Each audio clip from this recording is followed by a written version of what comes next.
Bonjour, c'est Japanman et bienvenue dans cette lecture manga du mois de janvier 2024 qui ne comporte pas énormément de mangas ce coup-ci, donc restez à l'affût, c'est parti. Pour commencer, on a un gros morceau parce qu'on a les tomes 29 à 33, donc c'est toute la fin de Eden Zero. Alors, comme d'habitude, quand c'est une fin, c'est un peu compliqué parce que t'as envie de tout dire et de rien dire en même temps, t'as envie de faire un résumé de tout ce qu'on a dit jusque-là, en même temps t'as envie de synthétiser, mais t'as aussi envie de dire des trucs un peu inédits parce que c'est le dernier moment pour en parler, c'est là qu'on est censé rendre hommage un peu à la série. Quoi qu'il en soit, Eden Zero pour moi ça a été une sacrée surprise. Il y a eu beaucoup de retournements de situation, beaucoup de trucs inattendus. Il y a clairement plus d'audace on va dire que dans Fairy Tail. C'est pas un reproche envers Fairy Tail, clairement pas. C'est juste que là tu sens qu'en fait le gars, avec Rave il avait déjà eu son petit succès, mais c'était un petit succès. Avec Fairy Tail tu sens qu'il a déjà eu son gros succès en fait l'auteur, donc c'est bon, il a eu son gros succès, il peut se permettre des petites folies par-ci par-là. Et Eden Zero, c'est plein de petites folies par-ci par-là qui se seraient sans doute pas permis avec Fairy Tail. Parce qu'il y a des trucs qui redéfinissent vraiment la façon dont tu es censé voir le monde, machin. Et en même temps, c'est un peu annoncé dès le début, parce que dès le début, il met en place des petits mystères, des petits pré-twists où tu te dis ah. Puis vu que c'est un bidule de science-fiction, voilà. C'est assez intéressant comme histoire. Alors attention, alors c'est pas vraiment un spoil je suppose si vous êtes si vous êtes au tome 28 ça va pas vous spoiler, mais petit spoil là sur ce que je vais dire si vous êtes au tome 1 genre. Eden Zero c'est quand même une série qui peut devenir sacrément compliquée à cause de ça, surtout pour t'y retrouver précisément.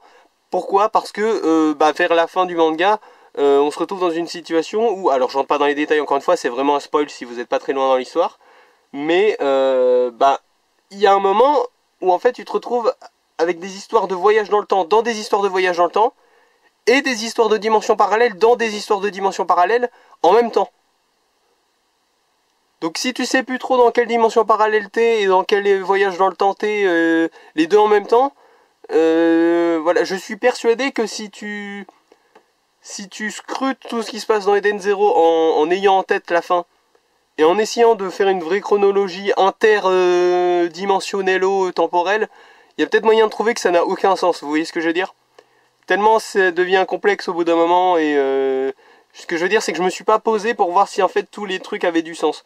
Parce que forcément quand t'as des histoires de voyage dans le temps et de dimensions parallèles en même temps, des fois, bon, tu te dis, alors lui, est-ce qu'il est vraiment censé être là en fait? S'il vient d'une future alternative de machin bidule et qu'en plus on est dans une dimension parallèle. Et puis est-ce que du coup les timelines et les dimensions parallèles c'est la même chose ou pas au final? J'ai un petit doute. Vous voyez ce que je veux dire? Donc on peut s'y perdre vers la fin, mais la série a toujours été plutôt audacieuse et ça a été des sujets qui ont été abordés de front. Vous voyez, c'est pas genre oh le twist, il y avait du voyage dans le temps. Il y a toujours eu un petit peu de voyage dans le temps, voilà, toujours sans spoiler, hein. On les a introduit le truc progressivement, quoi. C'est pas d'un coup, il y a des trucs parallèles et machin et bidule. On nous a introduit les concepts petit à petit. C'était un des sujets du manga, entre gros guillemets. Donc si ça part un peu au cacahuète vers la fin, c'est pas un reproche à faire, quoi. C'est un constat, plutôt. Mais voilà, quoi qu'il en soit, Eden Zero, série plutôt sympa, du coup, c'était agréable à suivre, mine de rien. Et puis, bon, c'est comme toutes les fins, hein. Souvent à la fin, quand t'as fini un manga, c'est là que tu te rends le plus le compte à quel point c'était bien. Genre, même quand c'était un peu routinier de le lire avant, bah quand c'est fini, tu te dis, ah, peut-être que c'était une bonne routine, en fait, cette petite routine.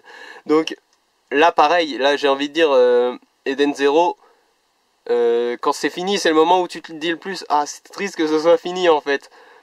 Genre, c'était pas mon manga préféré, Eden Zero. C'était un petit truc super sympa à suivre parce que c'est à l'écriture de Mashima, donc et les chara-design de Mashima, etc., etc. Donc c'était super sympathique à suivre, mais c'était pas ma série préférée. Et du coup, quand même, quand c'est fini, tu te dis, est-ce que j'aurais pas dû m'y investir un tout petit peu plus quand même? Est-ce que j'ai pas raté un peu le wagon en étant un tout petit peu trop distancié du truc? Parce que des fois moi mon rythme de lecture, voilà, vous l'avez vu, j'ai enchaîné les 5 derniers tomes. Alors là c'était un peu fait exprès, comme j'ai vu que j'approchais de la fin, je me suis peut-être dit exprès d'attendre un petit peu. Mais comme vous voyez, mon rythme n'a pas été le plus fidèle sur Eden Zero. Enfin je veux dire, j'ai pas fait un tome, j'ai pas fait 2 tomes, enfin j'ai fait un rythme un peu en dents de scie. Et du coup même si j'étais toujours à jour hein, sur les achats, mais la lecture j'étais à un rythme un peu plus en dents de scie. Et du coup, oui, c'est vrai qu'il y a eu des longues périodes, bah, notamment entre le tome 28 et le 29, où j'ai pas lu de Eden Zero. Et pendant ces longues périodes, bah, j'oublie un peu les détails. Et du coup, est-ce que mon expérience n'a pas été un peu gâchée par ça? Ça, c'est un long débat. C'est le gros débat de est-ce que j'achète toute la série d'un coup quand elle est finie? Est-ce que je la suis goutte à goutte? Est-ce que je la suis bloc par bloc?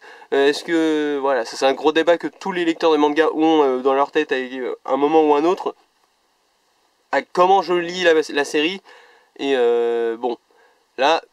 Je pense que ça, au final, ça a été une expérience plutôt sympathique, mais on peut toujours se demander, et si j'avais lu genre vraiment un tome par un tome à chaque fois qu'il sort Day One, est-ce que là j'aurais pas été bouleversé par la fin, vous voyez?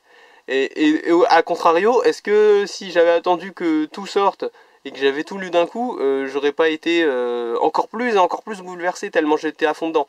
Là, on saura pas. Mais là, j'étais plutôt quand même... voilà, c'était une fin, quoi. Donc, j'avais cette petite mélancolie de la fin qu'on a quand il y a une série qu'on aime bien qui finit. C'est assez commun, je pense. Il n'y a pas que moi, il y a pas qu'à moi, il n'y a pas qu'à moi que ça arrive, même si c'est pas comme ça qu'il faut dire. Mais d'ailleurs, en parlant de fin, Mashima dit dans un post-face à la fin, je crois, que genre il y a 2 chapitres en trop qu'il a dû faire parce qu'il avait mal calculé son coût. Ça, c'est intéressant. Parce que du coup, c'est-à-dire que la fin prévue, c'était 1 ou 2 chapitres avant. Et moi qui aime bien les épilogues, je préfère quand les fins sont posées.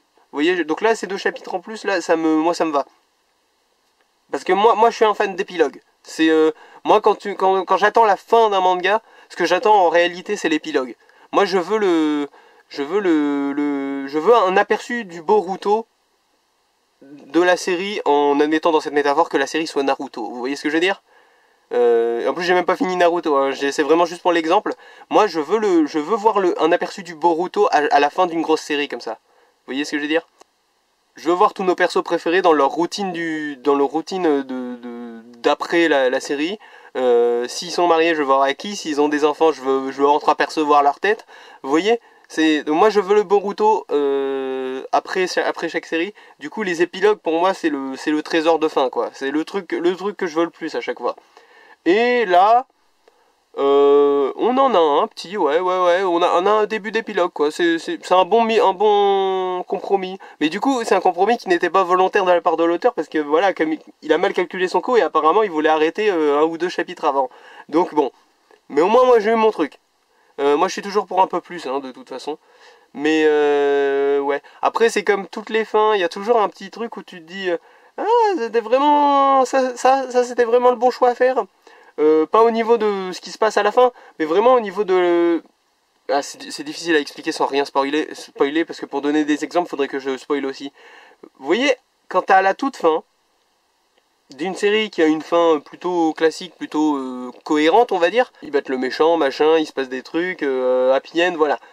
Il y a toujours ce choix un peu mystique, un peu bizarroïde, où tu sens qu'ils voulaient juste rajouter un peu de mystère, un peu d'aura à sa fin. Et toi, là, tu te dis, t'es sûr tu veux faire ça? T'es sûr parce que ta fin, elle était parfaitement cohérente, on comprenait tout?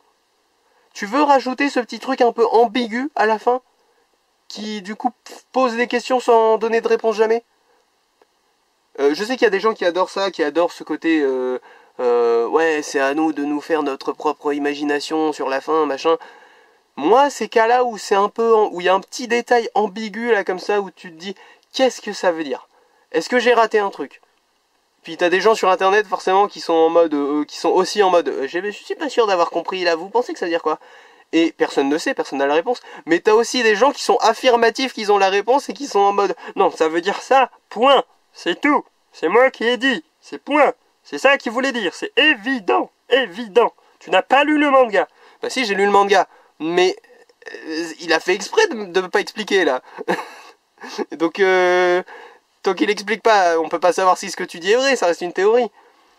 Voilà, vous voyez ce petit truc. Alors, je sais pas si... Alors, est-ce que j'ai tout dit là déjà? Parce que j'hésite à rentrer dans une petite part spoiler pour vous dire de quoi je parle là. C'est un petit truc tout bête en plus, ça n'a pas de... C'est pas si important que ça. Bon. On va faire une conclusion sur Eden Zero. Ensuite, légère partie spoiler pour ceux qui seront restés pendant les spoils.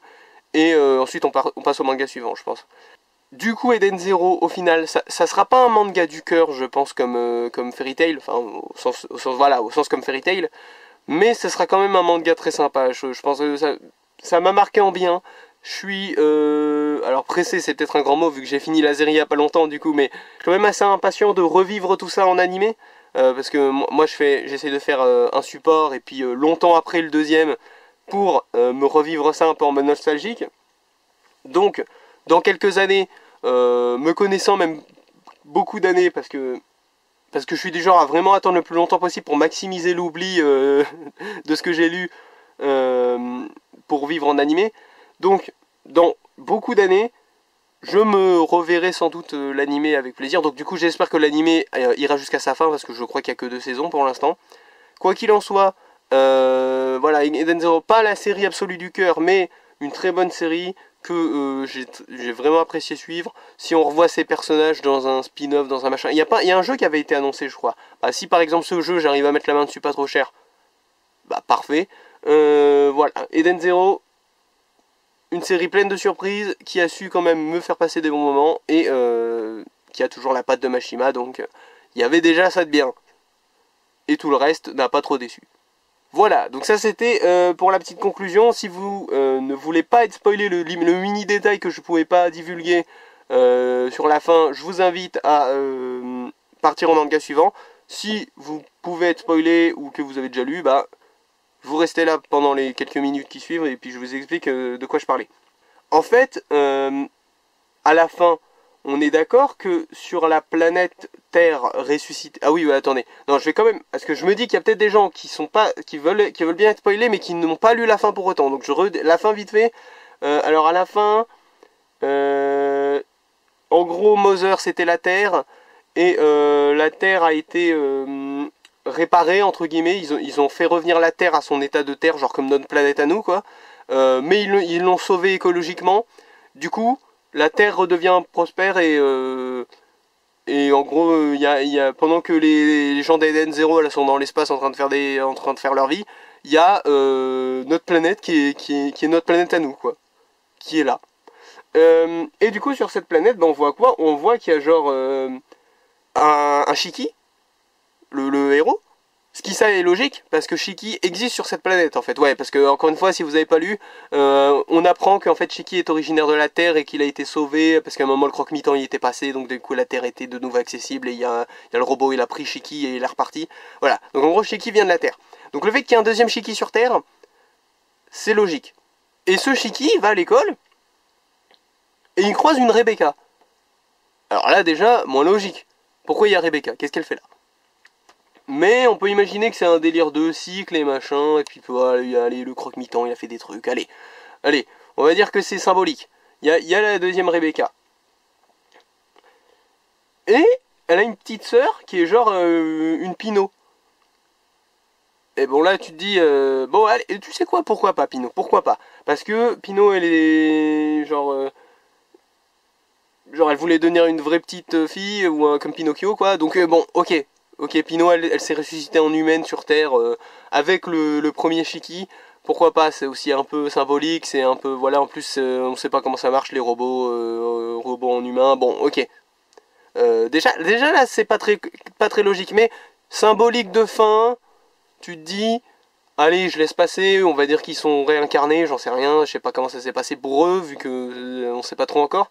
Sauf que le chapitre d'après, tu vois qu'en fait, ils vivent leur vie, et Pinot qui était plus ou moins morte, tu te dis ah ok, donc elle a vraiment ressuscité sur Terre, enfin réincarnée, mais elle se ressemble parce que bah, c'est un manga, du coup faut qu'on comprenne.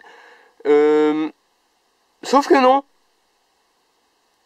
on nous fait croire déjà qu'elle va ressusciter en quelqu'un d'autre encore, donc ça veut dire qu'il y aurait eu genre 3 Pinot à ce moment-là. Mais c'est un bait, et en fait elle ressuscite en elle-même, genre on croyait qu'elle était morte, bah elle est pas morte. Du coup, pourquoi il y a Pinot et Rebecca sur Terre?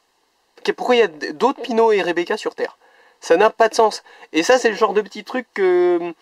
parce que ça a peut-être un sens, en fait. Tu vois, peut-être que j'ai oublié un détail, peut-être qu'en fait... Mais non, mais t'as oublié que sur Terre, en fait, à ce moment-là, il y a ça, du coup, techniquement, il peut y avoir une Rebecca qui machin à cause du voyage dans le temps, et puis de l'histoire du croque-mitant qui a fait ci, qui a fait ça. Ok, bon, peut-être. Mais ça n'a pas de sens à prime abord, quoi, de prime abord. Donc, c'est le genre de petits détails qui souvent est là pour la symbolique, c'est ça dont je parlais tout à l'heure, mais qui toi en tant que lecteur te fait dire pourquoi. Est-ce que t'es sûr qu'il fallait le faire ça? Juste pour qu'il y ait des théories de fans avec Enfin je sais pas, je comprends pas. La symbolique oui, la symbolique qui entre en contradiction avec l'autre truc symbolique que tu fais juste après, c'est un peu bizarre.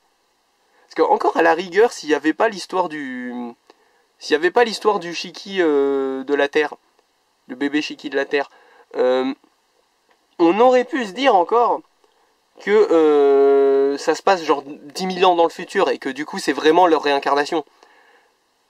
Mais là, vu qu'il y a le Shiki, a priori, ça se passe juste après qu'ils aient... Enfin, genre il est ado et il était bébé, donc ça doit se passer 15 ans, 18 ans, je sais pas, après qu'ils aient réparé la Terre. Donc, ouais, il n'y a pas de raison, ça peut pas être genre vraiment la réincarnation des trois 10 000 ans dans le futur, quoi. C'est obligé d'être juste...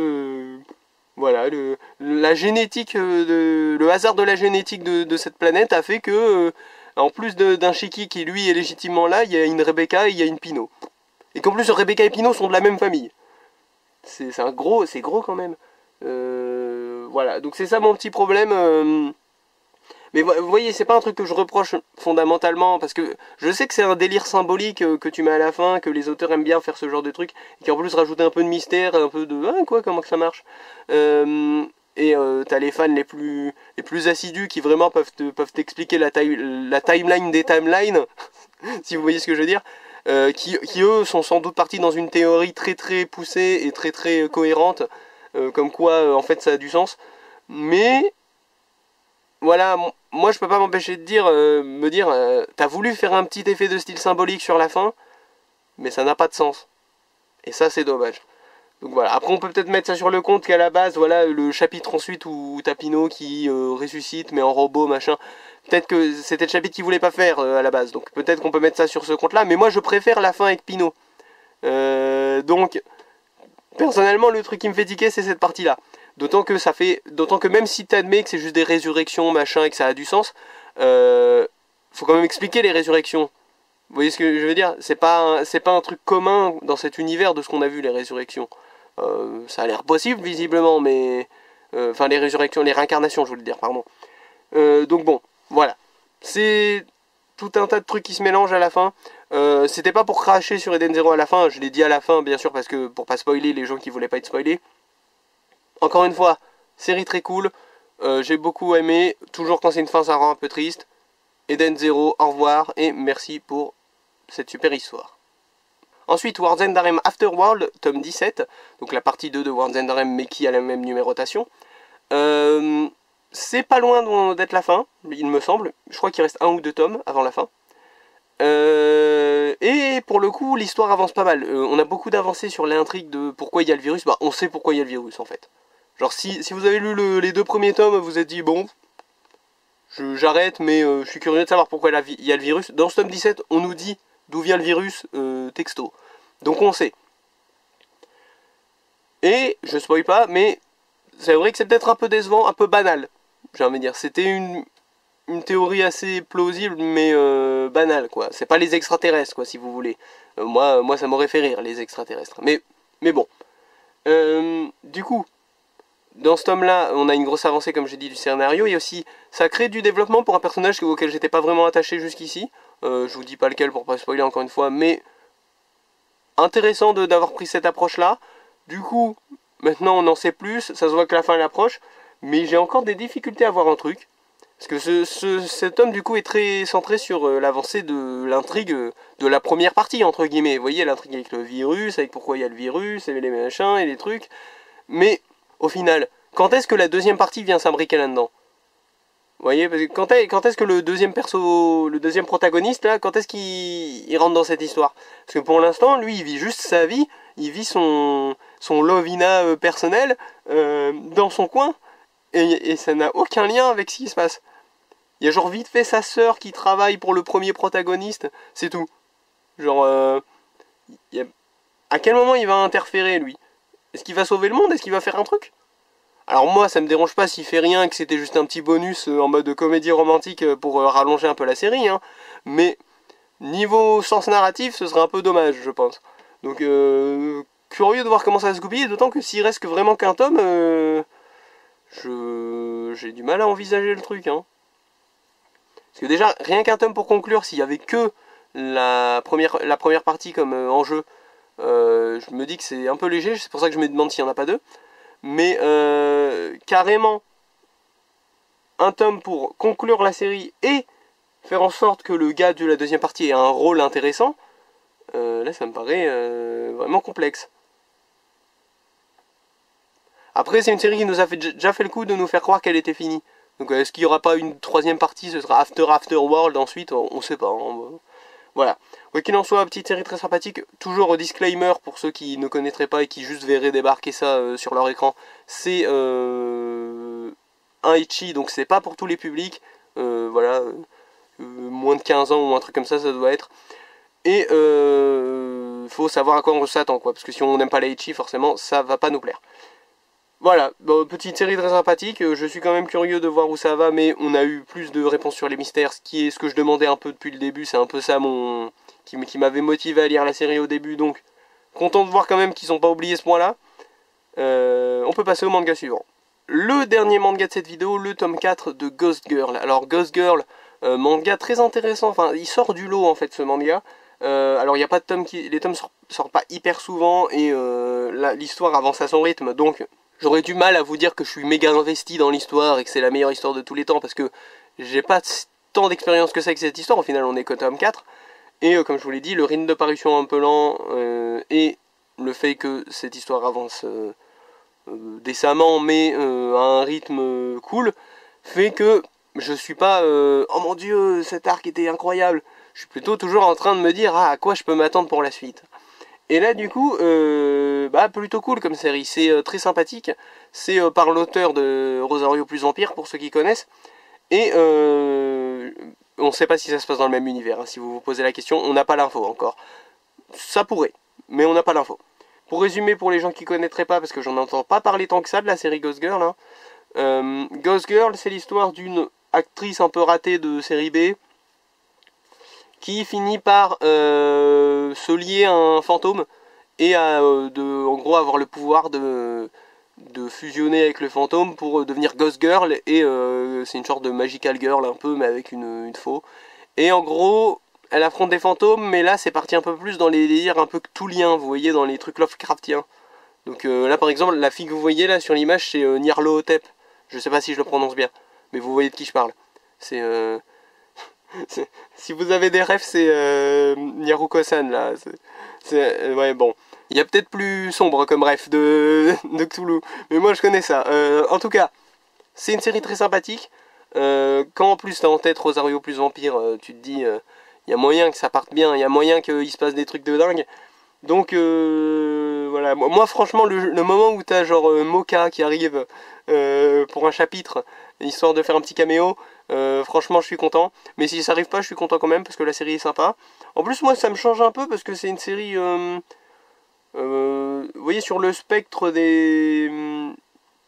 avec d'un côté les romances, on va dire pour filles, et de l'autre les romances pour garçons, bah ça penche un peu du côté romance pour filles, au sens où le personnage principal est un perso féminin, et son, entre gros guillemets, harem, qui n'est composé que de deux personnes et qui n'est pas vraiment un harem pour l'instant, hein, mais vous avez compris, c'est un harem masculin. Du coup, la romance est un peu dans l'autre sens. Pour moi qui suis habitué aux comédies romantiques, voilà, j'ai cité Lovina plutôt dans la vidéo, vous voyez ce genre de comédie romantique, Nisekoi, machin. Moi je suis habitué plutôt à ce style-là. Du coup, avoir l'inverse, un reverse harem comme ils appellent ça, mais encore une fois c'est pas encore un harem, c'est un peu intéressant, ça change un peu, c'est un peu rafraîchissant.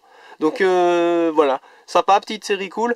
En plus, petite audace de l'auteur qui a sciemment demandé à ce que ce soit publié dans le sens de lecture français. Donc le manga là est dans le sens de lecture français. Ce qui peut... vous pouvez avoir peur que ce soit déboussolant. Ça va, on s'y habitue naturellement en fait. Moi ça m'a pas posé de gros problèmes. Alors des fois tu t'arrêtes sur ta page en plein milieu du tome, tu te dis attends, est-ce que je suis sûr que je lis bien dans le bon ordre du coup? mais il n'y a pas de gros problème quoi. Donc petit manga très sympa de God Girl, on n'en entend vraiment pas tant parler que ça, mais c'est vraiment du sympa, donc je vous conseille si vous aimez bien surtout l'auteur. Voilà, alors c'était le dernier manga, c'est tout pour aujourd'hui. Vous remarquerez qu'on a arrêté les coups de cœur du mois. Pourquoi on a arrêté? Alors pour deux raisons. Déjà c'était un peu vain, je faisais que me répéter, donc c'était pas hyper productif, c'était pas hyper intéressant. Et en plus de ça, la deuxième raison c'est que ça empiétait je trouve sur les outros justement. Pourquoi? Parce que en fait dans mes lectures dans mes coups de cœur du mois, qu'est-ce que je faisais? Je disais celui-là il était super, c'était le highlight de ma lecture. Et mais il y avait aussi ceci, cela qui était bien. Bah, en gros je vous résumais tout ce que j'avais lu et qui était bien quoi. Donc autant que je fasse ça dans l'outro, ça rend le truc plus digeste et moins confusant pour les nouveaux éventuellement qui tomberaient sur cette vidéo. Donc plus de coup de cœur du mois, mais toujours une outro où on passe en revue ce qu'on a lu vite fait, hein, s'il y a besoin. Là en l'occurrence je pense pas qu'il y ait tant besoin que ça parce qu'il y a vraiment que 3 séries genre Eden Zero, One and Harem et Ghost Girl. Voilà, ça a failli être une vidéo Eden Zero only. Je crois que c'est arrivé que 2 fois jusque là des lectures manga consacrées à un seul manga. Il me semble que ah non peut-être 3, je sais plus. Je sais qu'il y en avait une où on a fait que du Ranma 1/2. Il y en a peut-être une où on a fait que du Beelzebub et peut-être une où on a fait que du Dragon Ball, je ne sais plus. Voilà, quoi qu'il en soit, ça a failli être une lecture du mois mono-série, mais non. Donc c'est quand même sympa d'avoir un peu de diversité, hein. Je suis content d'avoir pu terminer Eden Zero. Comme d'habitude, un peu de tristesse parce que c'est une fin, mais content quand même parce que tu as le sentiment d'accomplissement et que tu as vu le fin mot de l'histoire, entre guillemets. Donc voilà, alors, l'arrêt des coups de cœur du mois, c'est pas une excuse pour faire des outros à la rallonge, donc je pense que je vais vous laisser là. Merci d'avoir regardé cette vidéo, c'était Japanman, à plus.